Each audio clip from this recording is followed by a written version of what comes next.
ดโรคร้ายระบาดที่เขาบอกเคยคาดฝันสิ่งมีโรคร้ายกลายพันจนรัชราตัดขาดเลยไหมมีคนทั่วโลกติดเชื้อรักษาบ่หายคนเป็นพันลมตาถือไข้โควิดกลางประกาศปิดตายทุกด้านสายแดงต่อมอบ้านเฮา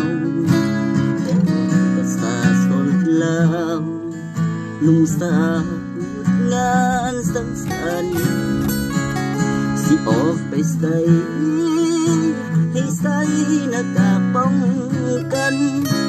วันเสาร์อาทิตย์หยุดงานพากันอยู่เพื่อนเพื่อความปลอดภัยทางรัฐบาลกำลังสอบหาทางซอยบางคนคิดหลายคนจอยย้อนงานนะบ่ได้พักผ่อนห่างไกลครอบครัวความสุขส่วนตัวอยู่หลังตั้งใจสอบหาเพื่อหยุดยั้งโรคร้ายกลายพันธุ์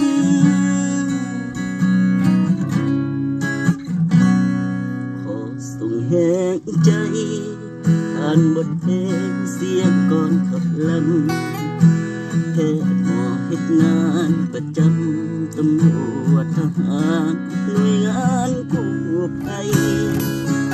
ขอจงแคล้วคลาดศัตรูหมู่มารนี้ไกลเวลาห่วงแห้งใจผ่านพ้นไปโควิด-19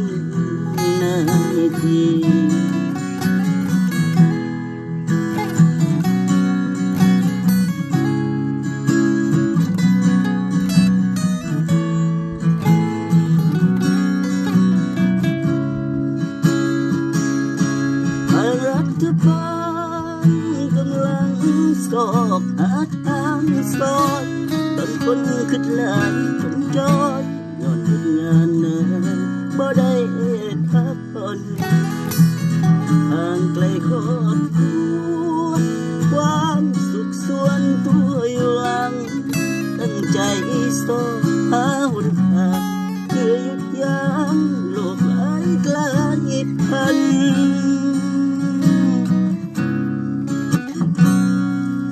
ส่งแห่งใจผ่านบทเพลงเสียงก่อนขับลำแพทย์หมอเฮ็ดงานประจำตำรวจทหารหน่วยงานกู้ภัยขอจงแคล้วคลาดศัตรูหมู่มารนี้ไกลเวลา